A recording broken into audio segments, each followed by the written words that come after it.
안녕하세요. 조던 피터슨 12가지 인생의 법칙 제8법칙에 대해서 나눠보도록 하겠습니다. 이번 법칙은 7법칙만큼 복잡하지는 않지만 역시 다양한 예들이 담겨 있습니다. 비교적 내용 자체는 조금 쉬운 편이고요. 구조를 먼저 살펴보면 진실을 말했을 때 모두에게 도움이 되는 예들을 먼저 말씀해 주시고요. 그럼에도 불구하고 세상은 본인의 이득을 위해서 조작하는 말을 해라. 이런 환경이기 때문에 조심을 해야 된다. 이런 말씀을 해주시고, 그럼 실제로 진실을 말하기 위해서 해야 되는 행동이 무엇인지를 나 자신을 관찰하고 진실을 말하도록 노력하라. 이런 말기로 글귀로 정리해 볼 수가 있습니다. 그래서 최종적으로는 언제나 진실을 말하라. 적어도 거짓말을 하지 말라. 이런 입장을 취하십니다. 심지어는 선의의 거짓말조차도 좋지 않은 것이다라는 입장을 취하십니다. 왜 그런지에 대해서 한번 구체적인 이유를 살펴보도록 하겠습니다. 제일 먼저 첫 번째 예화는 이제 그 조던 피터슨 교수님이 이제 그냥 학생이었을 때 여러 이제 같은 과 학생들, 심리학과 학생들이죠. 정신병원을 방문했을 때의 이야기를 해주고 계십니다. 거기서 임상 실험에 관한 내용을 정신병원에 가서 이제 견학해서 공부를 하고 있는 중이었는데, 자신의 옆에 있던 여학생에게 어떤 정신병자가 이렇게 웃으면서 다가와서 자기도 이 무리랑 같이 움직이면 안 되겠냐고 그런 얘기를 했답니다. 그러니까 얼마나 이 여학생이 순간 당황했겠어요. 이 정신병자가 어떤 사람인지 알 수가 없는데. 근데 차마 거절을 못 하더랍니다. 그러니까 서양 사람들이라고 다 정직하고 막 화끈하게 솔직하게 막 얘기해야 되고 이런 게 아니라 그 사람들도 차마 말 못하는 것들이 있어요. 그리고 이제 조금 주의하셔야 될 게, 참고로 막 국뽕 영상이라든가 우리나라가 요번에 이제 코로나 대처를 잘해서 국제적으로 칭찬을 받을 만한 그런 일들을 잘 한 거는 인정할 법하기도 한데, 이제 지나치게 외국인들이 우리나라를 막 칭찬하는 것에 대해서 그걸 있는 그대로 받아들이시면 안 돼요. 왜냐하면 그 사람들도 상대방이 언짢아하고 기분 나빠할까봐 숨기면서 얘기하는 것들이 있습니다. 그러니까 그런 것들 좀 조심하셔야죠. 어쨌든 그 여학생이 이제 순간 그런 상황에 빠진 거예요. 근데 조던 피터슨 교수님이 옆에 계시다가 바로 이제 거절을 하셨다고 합니다. 우리는 심리학과 학생이고 지금 수업을 받는 중이기 때문에 당신 함께 할 수 없습니다. 좀 어떻게 보면 조금 더 꾸밈이 없이 매몰차게 거절을 하신 거예요. 그랬더니 그 환자가 얼굴 표정이 좀 섭섭한 표정을 짓다가 마침내는 받아들이고 떠났다고 합니다. 이 예화를 말씀하신 뒤에 이제 자신이 거절할 수 있었던 이유를 설명해 주고 계세요. 이 정신병원 사건 이야기가 있기 몇 년 전에 조던 피터슨 교수님조차도 폭력 강박증을 겪으셨다라고 합니다. 그렇다고 이걸 행동에 옮겼던 건 아닌데, 폭력에 대한 어떤 강박증 같은 게 막 생겨서 굉장히 괴롭고 그거를 자제하기까지 몇 년이 걸리셨나 봅니다. 그러고 나서 이제 자기도 자기 자신을 너무 모르는구나라는 어떤 충격과 교훈을 얻으신 뒤에 자신을 더 깊이 살펴보기로 했다라고 하십니다. 그러면서 자아를 둘로 나눠봤대요. 어떤 자아냐면 이제 하나는 말을 하는 자아, 그리고 남은 자아는 제3자처럼 관찰하는 자아, 이렇게 둘로 나눠서 자신을 관찰해 보았다고 합니다. 그랬더니 놀라웠던 결과는 뭐냐면, 자신은 진실을 말한다고 생각을 했는데 의외로 굉장히 거짓말을 많이 하는 나를 발견하게 됐다라고 합니다. 그 이후로는 관찰해 보니까 승부욕이 작용할 때라든가 좋은 자리를 얻고 싶었을 때, 혹은 주변 사람들에게 인상을 주고 싶을 때, 혹은 원하는 것을 얻고 싶을 때 등등. 그러니까 자기 유익과 관련된 데 있어서 특히 더 왜곡을 하면서 은근히 조금씩 이제 말을 바꾸는 거죠. 이런 것들이 굉장히 많았구나라는 사실을 알게 되었다라고 합니다. 그래서 거기 이제 세 번째 박스 표에 보이는 나 자신을 관찰하고 진실을 말하도록 노력하라. 그렇게 했더니 이제 좋은 결과를 얻었다는 이제 예를 하나 먼저 또 보여주십니다. 뭐냐면 이제 학생 신분을 벗어나서 임상심리학자가 되신 후에 편집증에 시달리는 사람과 이제 상담을 하게 되었다고 합니다. 편집증은 뭐냐면 과도한 불안감이나 두려움으로 이제 주변 사람이나 세상에 자신에게 해를 끼칠 거라고 의심하는 상태를 말해요. 그래서 그 환자는 어떤 상태였냐면 비밀리에 활동하는 미스터리 집단이 있어서 자신을 표적으로 삼고 있다고 생각했답니다. 그러니까 이게 좀 무서워 보일 수도 있는데 편집증 환자는 주변에서 벌어지는 모든 일에 과민하게 반응을 하는 거죠. 그래서 보통 사람이면 가볍게 넘길 비언어적 단서조차도 막 주의 있게 막 살피고요. 특히 상대방이 거짓말을 판단하는지에 대한 능력은 굉장히 경이로울 정도로 발달해 있다고 합니다. 그래서 편집증 환자랑 상담할 때 특히 더 어설프게 거짓말을 해서 위로를 주려고 했다가는 바로 들통이 나서 오히려 굉장히 공격을 당한다고 합니다. 그래서 조던 피터슨 교수님이 그래서 실제로 굉장히 진실되게 그리고 엄청 열심히 이야기를 들어주셨고요. 그리고 단순히 그 환자를 나아지게 하려고 하신 게 아니라 자신은 어떻게 반응하는지까지 관찰하셨대요. 일단 환자의 생각을 통제를 하지 않고 그냥 최대한 투명하게 들어주고 그 다음에 이 환자가 들어주다가도 근데 이제 환자가 너무 과도한 망상에 빠지게 되면 그건 좀 지나치게 심한 것 같다는 정도까지는 얘기해 주셨다고 합니다. 그랬더니 어떤 결과가 있었냐? 당연히 이제 반론을 이제 받았을 때 상대방이 즐거워하진 않았지만 진실되게 이야기하는 것 같다는 어떤 느낌이 들었을 거 아니겠어요? 이 환자도 그래가지고 의외로 어느 정도 받아들이더랍니다. 그게 진실되고 깨끗한 마음으로 이렇게 대화를 하니까 어떤 굳이 뭐 주제 넘게 막 고쳐보겠다라든가 뭐 아니면 뭐 좀 삐뚤어진 시각으로 보지 않고 이제 있는 그대로 좀 다 받아주려고 하니까 그런 결과가 있었다는 거죠. 그리고 심지어는 아무에게도 말해주지 않았던 뭐 이런 얘기들까지도 더 깊이 있게 말을 해주더랍니다. 그래서 이 편집증 환자가 뭐 까다롭게 된 원인까지도 나와요. 그러니까 뭐 은행 직원이었는데 상대하면서 또 이제 뭐 다른 사람 상대하다 보면 이상한 사람들도 있잖아요. 그리고 이제 그럼에도 불구하고 막 관료적으로 끝까지 이렇게 해라 또 이제 막 회사에도 푸시도 있을 거잖아요. 그러면 이 사람의 문제는 뭐냐면 그런 환경이면 자기가 굽힐 때는 좀 굽히고 이제 좀 손해를 볼 땐 손해를 보면서 일을 해야 되는데 체면을 잃지 않으려 했다는 겁니다. 끝까지. 그래서 조금만 문제가 생겨도 다 따져가면서 일일이 다 반응을 했대요. 그러다 보니까 자기도 모르게 이제 편집증에 빠졌던 거죠.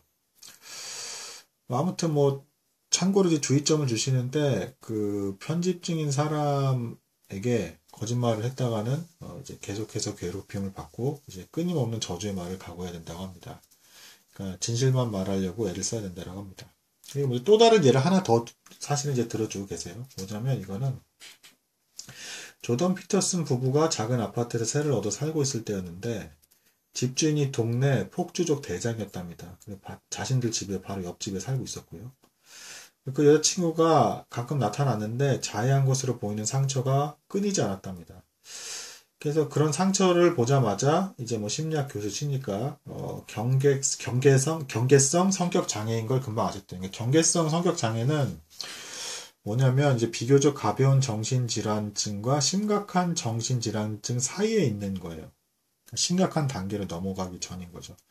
그리고 이제 막 극단적인 감정 기복을 막 보이고 자기 파괴적이고 충동적인 행동을 이제 반복하게 돼서 이제 자해를 하는 거죠. 근데 이제 그녀는 비극적이게도 결국 자살을 했다고 합니다. 어쨌든 그 집주인은 굉장히 좀 이제 뭐 좀 특이한 사람이기도 해서 뭐 체구도 굉장히 좋고 뭐 재능도 많아서 이제 뭐 아마추어 전기 기술자여서 뭐 네온 사인 간판을 만들고 어떤 예술적인 감각이 뛰어났다고 합니다. 근데 문제는 뭐냐 이 사람이 굉장히 심한 술버릇 때문에 이미 감옥에 간 적이 있었고 그래서 술을 멀리하려 함에도 불구하고 적어도 한 달에 한 번은 완전 고주망태가 되었다고 합니다. 그래서 그 사람의 주량은 이틀 동안 50병을 먹는 정도였대요. 문제는 이제 술을 마시는 날이면 새벽 4시쯤에 기르는 개와 함께 달을 보면서 미친 듯이 막 울부짖었대. 상상을 초월하는 어떤 캐릭터죠. 그리고 나서 그걸로 그치는 게 아니라 자신의 집에 찾아와서 자신이 만든 뭐 토스터나 전자레인지 뭐 광고용 포스터를 가져와서는 그걸 막 판대요. 막. 그래서 돈을 달라고. 그래서 돈을 주면 이제 그걸로 술을 더 샀답니다. 처음 몇 번은 사줬는데 이게 계속 반복이 되니까 아내가 사주지 말라고 했답니다. 그리고 아내의 판단이 옳았다. 그러니까 이럴 경우에 거절할 때 거절을 해야 된다는 거예요. 반복되는 어떤 잘못을 계속 받아주면 안 된다는 거죠. 그래서 아내 입장에서는 이제 그런 이제 그 집주인의 이상한 집주인이 자기 남편을 해할까봐 불안했던 거죠. 어쨌든 근데 때마침 얼마 안 돼서 집주인이 찾아왔는데 무서운 눈초리로 또 그 토스터를 팔려고 왔대요. 술 마시고 나서. 그러니까 피터스 교수님도 욱하는 마음이 들었는데 일단은 좀 참고 단도직입적이지만 조심스럽게 거절을 했답니다. 그리고 아예 그 사람에게 이게 대단한 용기인 것 같은데 술을 끊지 않겠냐고 하면서 약속까지 하는 게 어떻겠냐고까지 말씀하셨대요. 그러니까 취중에 어쨌든 이 집주인이 충격을 받대 그동안. 그래서 한 10여 초 정도 아무 말 없이 쳐다보더라고요. 그런 사람이 자기 앞에 나타난 적이 없었던 거죠. 폭주적 대장이었으니까 뭐 오죽했겠습니까. 그래서 그리고 집으로 돌아갔고 그 이후에 취중이었는데도 그 거절당한 걸 기억을 했는지 다시는 술 취하고 나서는 찾아오지 않더랍니다. 그래서 이 일 이후로 이제 적어도 뭐 그 사람까지를 뭐 변화시킨 건 아니지만 이제 그 안 좋은 습관에서 행패를 부리는 사람의 그 소나기에서 벗어날 수 있게 되신 거죠. 이제 진실을 그러니까 아주 어려운 상황이라도 진실을 말했을 때 결국에는 이제 쓴 약이 이제 몸에도 좋다고 결국엔 도움이 된다라는 거예요. 근데 이제 문제는 뭐냐? 세상은 이제 조작하는 말을 하라고 자꾸 압력을 늦춰. 그러니까 뭐 정치적으로 행동하라 뭐 이런 말도 있죠. 그러니까 세상의 가르침은 이제 개인의 이득, 조직의 이익을 위해서 적절히 좀 뻥을 치란 얘기예요. 그러니까 뭐 마케팅 기법에서도 뭐 그런 것들이 있고, 뭐 광고도 마찬가지고요. 대중이 원하는 광고, 근데 도움이 되는 거 하나도 없거나 뭐 이런 것들.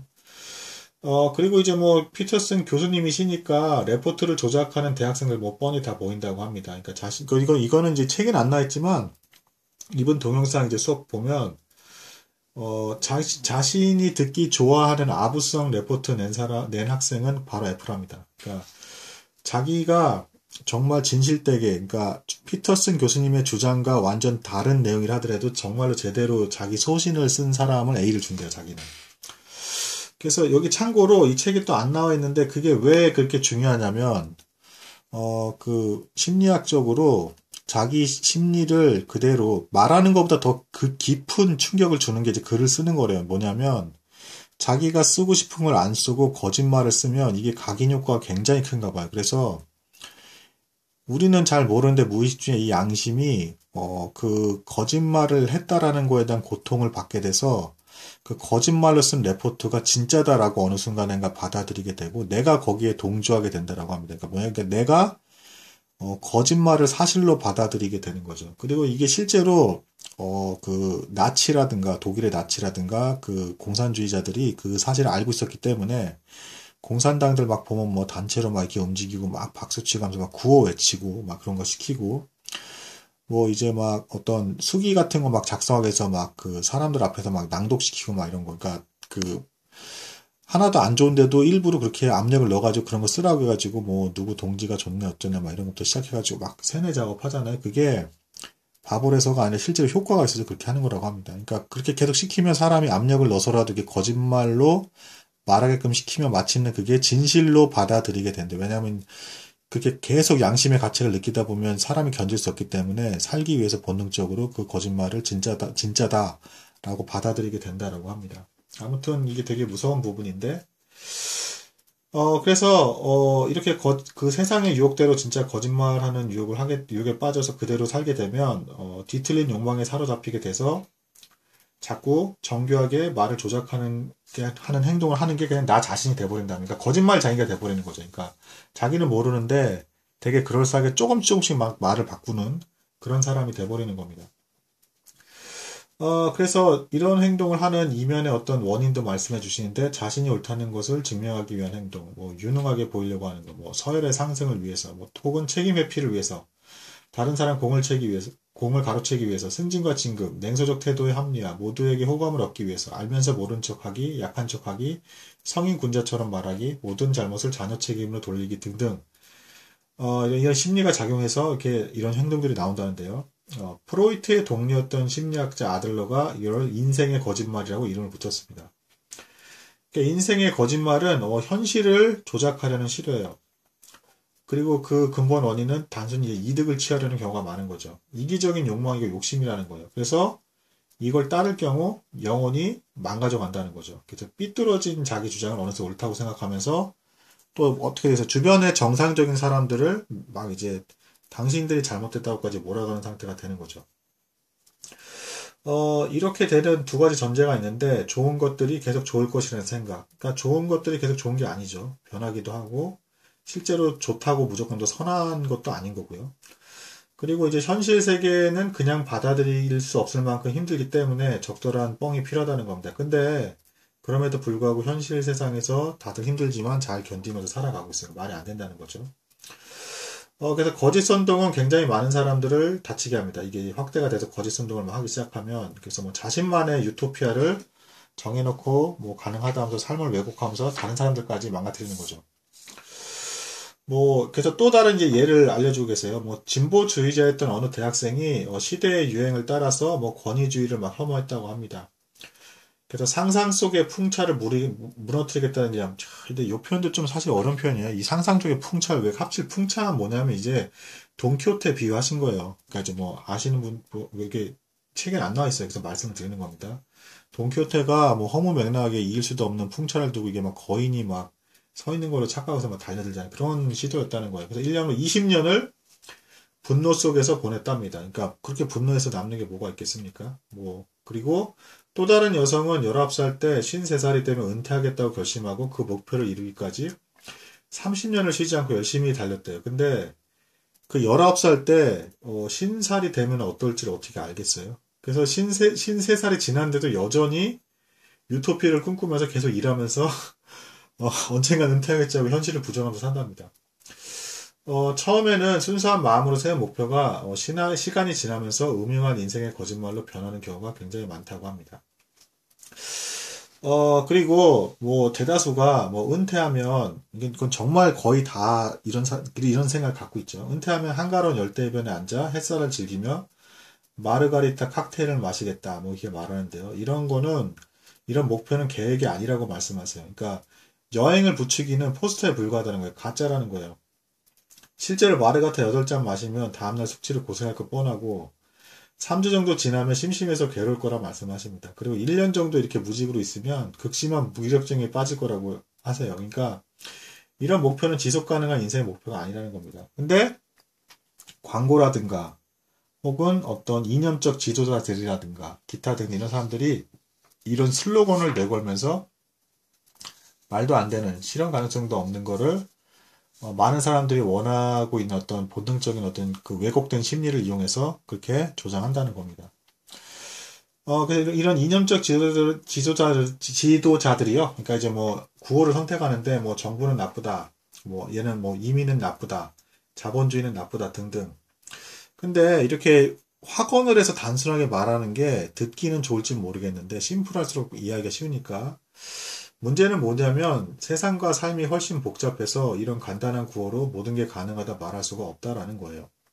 제가 말씀드렸죠. 여기도 이제 이 책을 나누면서 자기 자신도 알기 어렵다고. 근데 뭐 또 이제 더 이제 문제는 뭐냐? 인쇄 거짓말의 근본적인 문제는 이제 상황을 회피하기 위해서 사용을 한다는 건데 잘못이라는 걸 알면서 뻔히 지르는 죄를 자기에 의한 죄라고 합니다. 근데 잘못을 중단하는 조치를 할 수 있음에도 방치하는 행위 역시 이제 자기의 죄, 그러니까 일부러 행하는 죄와 같다라는 거죠. 그러니까 이게 무슨 얘기냐면, 좋아요. 이렇게 막 선동하는 말이 막 난무하고 막 거기에 영향을 받는 사람들이 있고 막 한데, 이런 경우에 이게 소극적으로 방치하면 심각해진다라는 거예요.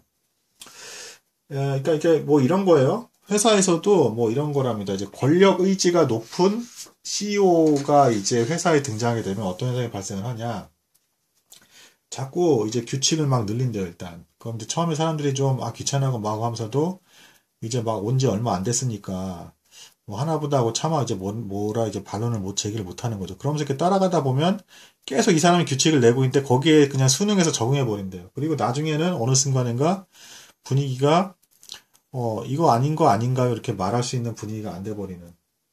근데 이제 조던 피터슨 교수님은 그런 상태가 되게끔 내버려 두지 말라라는 거예요. 그러니까 세상이 조작하고 유혹하는 것에 대해서 아니다라고 한다 그러면 얼른 초반에 가능하면 정중하게 거절을 하라라는 거예요. 아까 뭐 이제 조던 피터슨 교수님 예화를 보여주셨잖아요. 뭐 정신병원에서 거절한 거라든가 뭐 이제 술 취한 사람들 막 이렇게 해서 거절했던 것들 이런 게 필요하다라는 겁니다.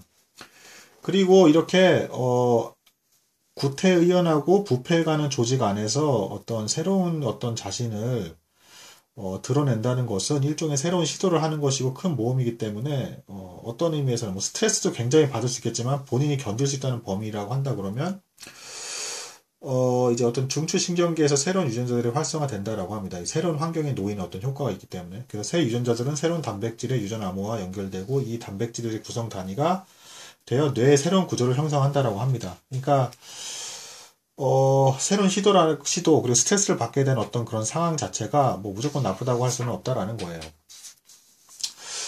그리고 또 다른 예로 이제 무조건 부모님의 말만 따른다는 것도 정상적으로 성장한 사람의 모습은 아니라고 합니다. 그러니까 우리 문화가 이제 유교 문화가 굉장히 강하잖아요. 그래서 부모님을 거절하는 걸 큰 죄악시 하는데 사실은 자기의 자아가 있기 때문에 자기가 옳다는 형태로 자기의 성향에 맞게 정상적으로 자라는 거고 반론도 제기하고 어느 정도 말을 안 듣는 행동도 있는 게 그게 정상이다라는 거예요. 어떻게 똑같을 수가 있겠습니까? 그래서 그럼에도 불구하고 이걸 거절하지 못하고 속마음을 감추고 거짓을 말하면서 너무 부모님께 다 맞추면서 따르다 보면 이제 오히려 어린 나이처럼 이제 거기서 벗어나지 못하고 자기 혼자 판단하는 능력이 사라지는 거죠.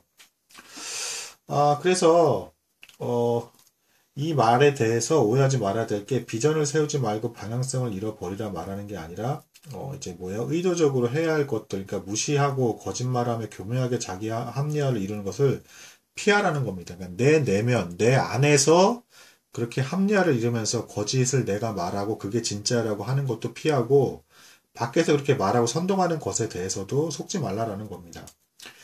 그래서 그걸 빤히 알면서도 말하지 않고 가만히 있는 거에 대해서 옛말을 인용해서 말씀해 주겠어요. 미친 사람만이 똑같은 일을 반복하면서 다른 결과를 기대한다. 무슨 얘기예요?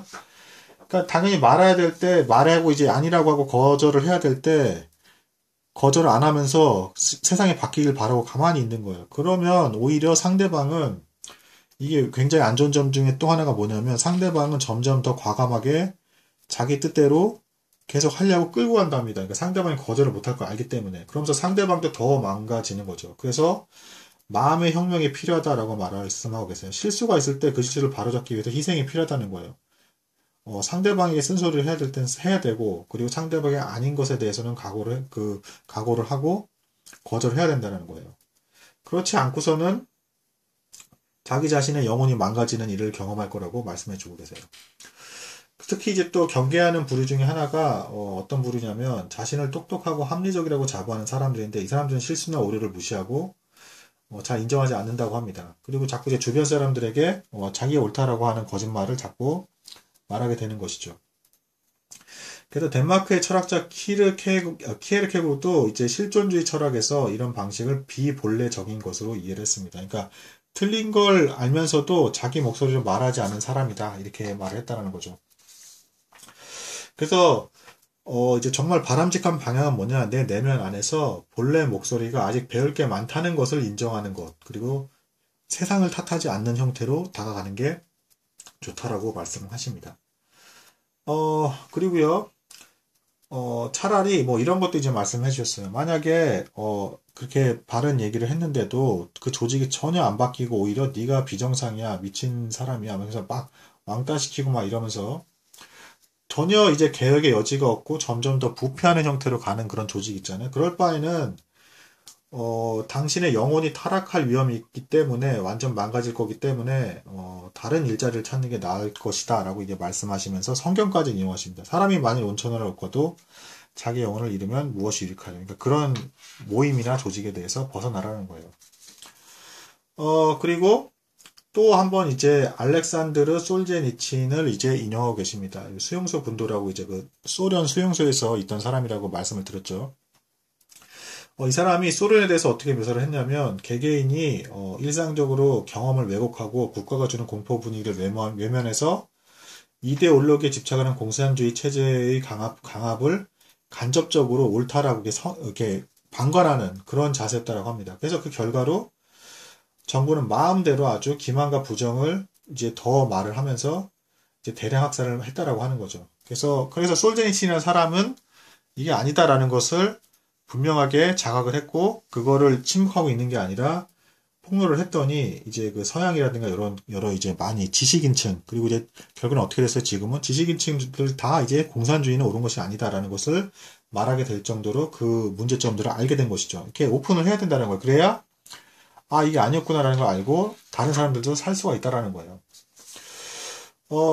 그리고 저명한 심리학자들도 거짓말이 삶의 구조를 굉장히 왜곡한다고 합니다. 그리고 심지어는 거짓말을 진실로 알고 그렇게 비정상으로 상태로 사는 게 너무 쌓이게 되면 본능이 알고 있기 때문에 괴로워하다가 병이 나기도 한다라고 합니다. 그리고 이제 개개인의 이런 타락이 사회의 타락으로 발전한다라고 합니다. 차라리 부모 한 명이 불치병에 걸렸다면 그건 이제 어쩔 수 없는 일이지만 형제 간의 분란이 발생하면 아주 끔찍한 일 아니겠습니까? 이런 거짓말이 그런 분란을 불러오고 환자 앞에서 온갖 원망과 원한을 쏟아내고 이런 인생이 완전 지옥이 되어버린다는 거죠. 부모의 과잉보호 역시 다시 한번 말씀해주고 계십니다. 과잉보호를 했을 때 자식이 부모 덕에 외로움을 벗어날 수 있을지 모르겠지만 부모는 자신이 순교자인 양 친구들의 동정심을 빨아가고 주변에 그걸 떠벌리면서 결국 부당하게 억압받았다는 것을 안 자식은 마음의 문을 닫아버리게 된다고 합니다. 그래서 비정상적인 상태를 두고 뻔히 알면서도 내버려두지 말라라는 거예요. 그리고 세상에 여러 의도치 않은 어려움들이 있는데 다툼을 일삼는 가족은 신뢰와 헌신으로 뭉친 가족보다 무너진 폐허에서 일어날 가능성이 적다라고 합니다. 그러니까 갑자기 불시에 어떤 어려움이 벌어졌을 때 이렇게 진실을 말하지 않고 서로 자신들의 이득만을 생각하면서 다투는 가족은 이제 견뎌낼 수 없다라는 거예요. 그런 어려움 속에서.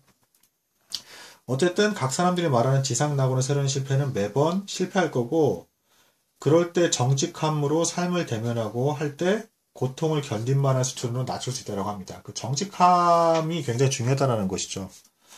그래서 그런 그러니까 이제 사실은 제가 나중에 했지만 젊은 베르테르의 슬픔 해가지고 뭐 굉장히 이제 뭐 비극적으로 끝나긴 하지만 그 소설이 인기를 끈 원동력이기도 해요. 그러니까 베르테르라는 인물이 굉장히 감성이 뛰어난 인물인데 정직하게 마음을 고백하면서 편지에 썼죠. 자신의 연약함까지. 그런 것들이 우리의 영혼에 정화되는 어떤 역할을 주는 거죠.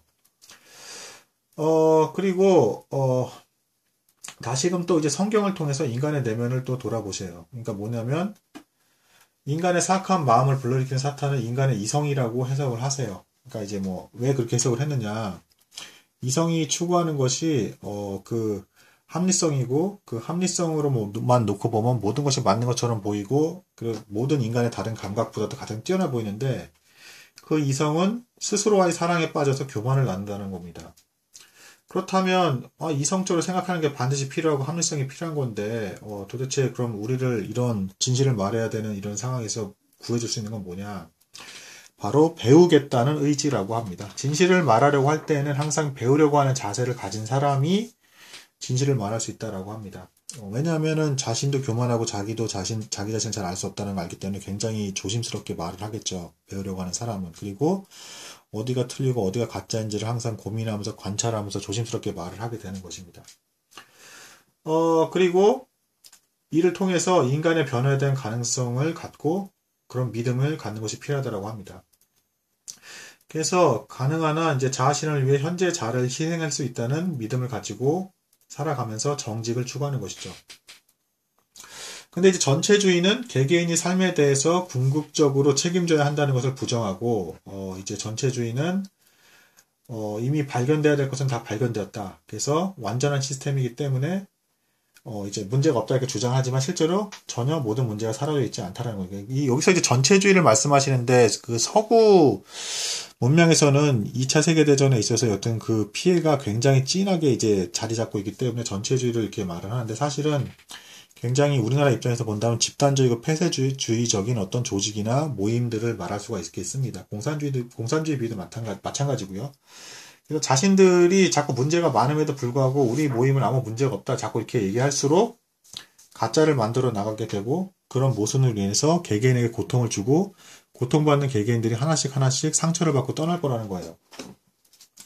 여기서 또 재밌는 비유가 있습니다. 지옥의 가마솥 비유가 있는데 뭐 미국인, 영국인, 프랑스인 순으로 뜨거운 가마솥에 이제 다 담기게 됐답니다. 지옥에 있는 사람들이. 근데 악마들이 미국인, 영국인, 프랑스인까지는 막 영혼들이 막 뜨거운 가마솥에서 튀어나오려는 걸 막 억누르고 있는데 소련인들이 들어간 가마솥에만 아무도 잡지 않더랍니다. 악마도 없고 관리하는 악마도 없고. 그래서 왜 그런지 물어봤더니 공산주의인 소련인들은 누가 나가려고 하면 서로 발목을 잡으면 알아서 막는다고 합니다. 그러니까 이런 부패한 조직의 특징이 또 뭐예요? 이거 이상한 것 같다라고 이렇게 하면서 아니라고 자꾸 반론을 제기하려는 사람한테 네가 이상한 거야 자꾸 이렇게 얘기를 하면서 또 거기서 그치지 않고 내보내두지 않고 그 사람 계속 붙들고 자꾸 뭔가를 착취해가죠. 이런 형태의 조직은 조심해야 된다라고 하는 겁니다. 그러니까 서로 지옥을 만들고 있는 것이죠. 그래서 영국의 신 밀턴 역시 이렇게 변하지 않고 완고함으로 그러고선 자신들이 뛰어나다 아니면 자기가 맞다라고 하고 있는 사람은 천국으로부터 추방돼서 점점 더 깊은 지옥으로 가고 있는 과정이라고 말씀하고 계십니다. 조던 피터슨 교수님은 지옥에 대한 관념과 믿음이 굉장히 오래된 보편적인 사실이기 때문에 사실상 지옥이 존재하는 것이나 다름없이 사람들에게 작용하고 있다고 말씀하고 계세요. 이건 이제 좀 인문학적인 해석이죠. 그래서 거짓을 말하고 사는 것은 지옥에 있는 것과 같다고 이제 말씀하시는 거예요. 그래서 기만, 거짓말은 우리를 견디기 힘든 상태까지 몰아간다라고 합니다. 이거를 지금 역사에 빗대서 말씀하고 계시는 거예요. 2차 대전 할 때 이제 공산주의라든가 나치가 그렇게 몰고 갔고, 그게 그때에서 끝난 게 아니라 우리가 담고 있는 조직체가 얼마든지 그럴 수가 있다라는 거. 자꾸 틀렸는데도 그거 옳다 하고 왜 별거 아니야. 그러면서 다 조직생활 하는 거지 뭐 이러면서 잘못된 거를 계속 두둔하게 되면 더 심해져서 나중에는 서로가 서로를 잡아먹게 되는 그런 구조 만들어 간다라는 겁니다. 역사가 그렇게 말하고 있다라는 겁니다. 그리고 도저히 개혁 의지가 없는 조직은 어쩔 수 없이 영혼을 지키고 싶다면 떠나라고 말씀하고 계십니다. 그리고 그러면 이제 또 도움이 되는 어떤 다른 것들은 없는가? 아까 이제 뭐 자신을 관찰하면서 진실을 만들어 애쓰고 정직이 사회 정화 효과가 있으니 그렇게 힘쓰라고 하는 어떤 동기부여가 있었잖아요. 전통의 힘을 빌리면 이제 좋은 목표를 설정하는데 도움을 받을 수 있다고 합니다. 무엇을 어떻게 해야 될지 모호하다면 옛사람들이 한 대로 그냥 하는 게 합리적이래요. 예를 들면은 자기가 좋아하는 게 정확히 뭔지 모르겠다. 그러면 학업을 먼저 끝낸 후 일자리와 배우자를 찾고 가족을 이루는 이런 보편적인 길을 그냥 가라고 합니다. 그것도 이제 가치가 있는 거죠. 사회 안에서 이제 어떤 불법을 행하지 않고 마땅히 해야 될 일을 하는 걸, 그거 자체로 이미 일단 가치가 있는 것이죠. 문화도 그런 식으로 유지된다. 뭐 이렇게 하시는 거고요. 근데 만약에 그게 아니다 그러면 주의 깊게 자신을 관찰해서 아주 제3자처럼 일거수일투족을 관찰하면서 잘 자신을 살피라고 합니다.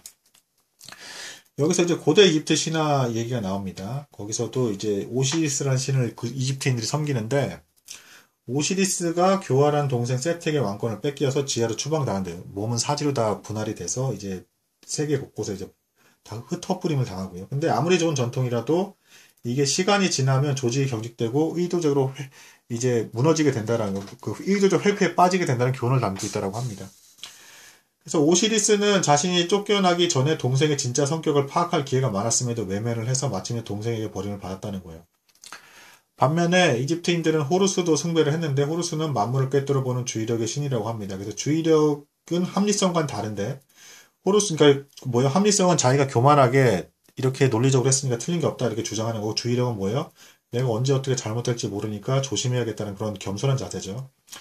주의를 집중한 덕에 삼촌인 세트의 사악함을 알아보고 그를 물리쳤다고 합니다. 그래서 그렇게 했음에도 한쪽 눈을 잃어버렸대요. 그래서 얼마나 이 어떤 이제 교만과 거짓과 싸워서 이기는 게 힘들지를 나타내는 그런 신화라고 합니다.